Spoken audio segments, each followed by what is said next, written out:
What's up, everybody? Brett Mix here for the Monday Night Wars, looking at WCW side for week 91. This is the 95th episode of Nitro, but the 91st week they've gone head-to-head with WWF Monday Night Raw. I just want to say hit like and subscribe if you're enjoying these reviews. I'm enjoying doing them, so I thought I'd throw that out there. Nitro beats Raw for the 54th week in a row. The scores for Nitro this week were 3.5 in the television ratings. Raw got a 2.6. So wrestling was big this week. Nitro wins by 0.9.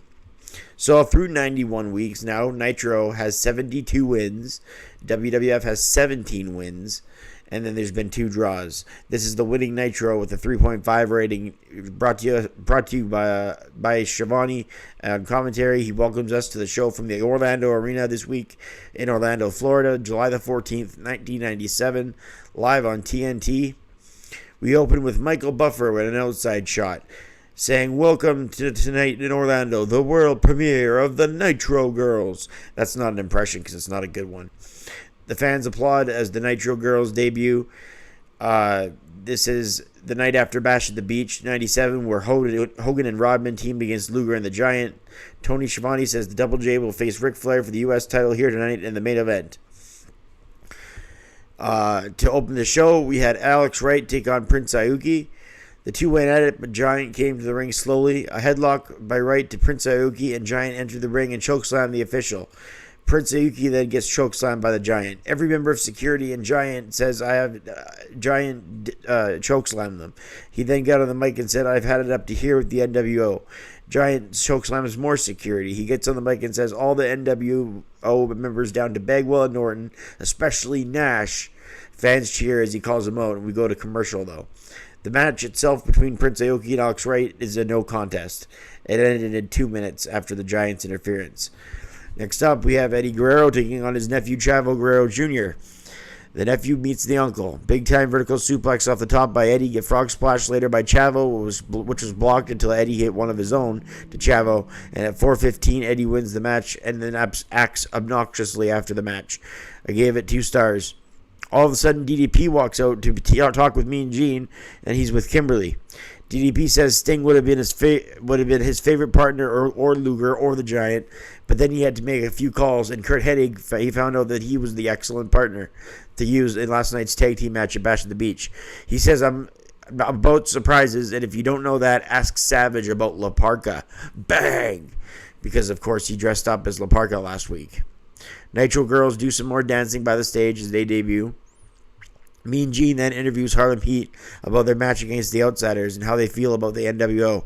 Booker T says, "This ain't 1962, and he ain't no Harvey Lee Oswald, and we're going to get whoop you two punks like you stole something." That was my attempt at sound gangster. I'll never do that again. Ray says this is going to be an old-fashioned street fight. Now can you dig that? Oh, I did it again. Mean Gene says, "I think I can dig it." "I think I can dig it." No, that wasn't a good impression. I sounded more like the Fink there. Vicious and Delicious versus the Steiners.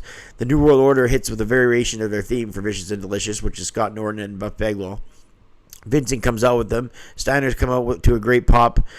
Tons of running lariats in this match by Scott Steiner. Big power moves, a lot of suplexes back and forth. And then Konnan gets out of a black limo that has 6 in the Outsiders in it. Nash is limping, but they think that he's just playing injured. Vincent comes up and helps the Steiners, or tried to help the NWO's Vicious and Delicious, but then they got to the Steiners, and a big tornado DDT to Rick Steiner out of the corner by Norton. Rick with a big overhead, belly-to-belly overhead suplex, and Scott gets a hot tag, adding shoulder blocking, clotheslining everyone. Over 300 pounds of Norton over his head. What a suplex by Scott Steiner. Then he powerbombs both Chono and Muta, who interfere. Steiners win by DQ as the bell rings at 6:45.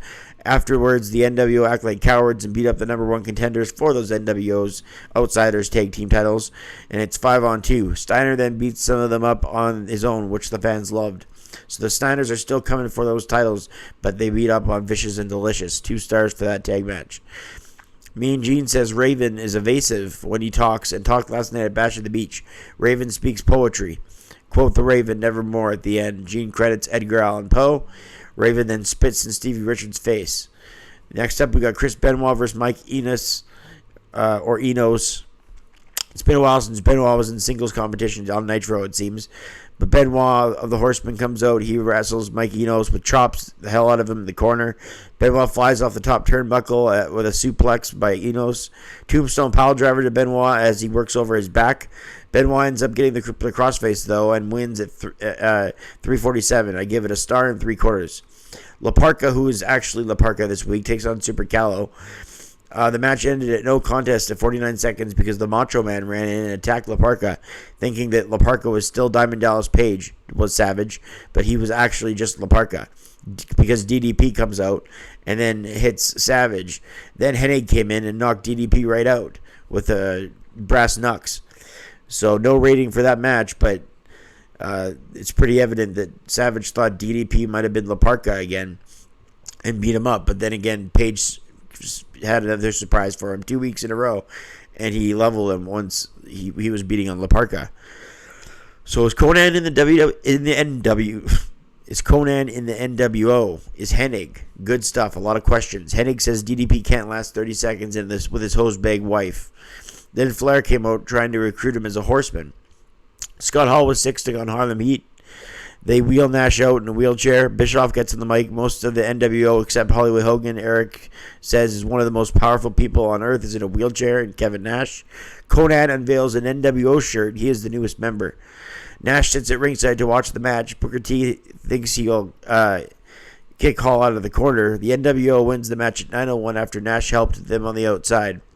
Hall wins after an outsider's edge. Good stuff here. 2 stars and a half. Masahiro Chono and the Great Muta take on the Public Enemy, Rocco and Grunge. Muta blew the green mist and then a thrust kick. NWO win again. Another victory for the New World Order at 6:51. I gave the match 2.5 stars as well. Another good tag team match. Then we had Jeff Jarrett defending the United States title with Deborah McMichael in his corner against Ric Flair, as Deborah turned on Mongo to be with Jarrett. So she doesn't want any part of the Horsemen. As Jarrett is facing Ric Flair for this title. This was pre-advertised earlier in the night. Both guys put on a good showing. A lot of good moves in the time that this match lapsed, which wasn't many minutes. Flair drop kick coming off the top as he ran to the top rope, and he never hits any offensive move when he gets to that top rope. And he caught a drop kick in midair by Jarrett. Double J hooks a suplex on Ric Flair on the top. Flair comes back with chops as he struts around the ring. Ric Flair elbows Double J as Deborah is talking to the camera, distracting everything. Headlock on Flair. Mongo comes down and tells Deborah, "You stabbed me in the back for that? For that guy?" Meaning Double J. In the end, at 5:24, Double J retains and wins by DQ after Mongo and Benoit attack Jarrett. Jarrett runs away with Deborah at the end. I gave that match 2 stars and a quarter. That does it for the wrestling portion of Nitro. Mean Gene introduced Lex Luger next. He was one half of that big tag team match at Bash at the Beach with Robin, Hogan, and Giant. Mean Gene introduced Luger, and Luger talks last night about Rodman and challenges Hogan, Hollywood Hogan, for the world title at Road Wild. And then he also said it didn't have to be Road Wild; it could be any time. They end the show by the NWO's music hitting. Hall leads most of them to the ring, everyone but Bischoff, Nash, Hogan, and Rodman.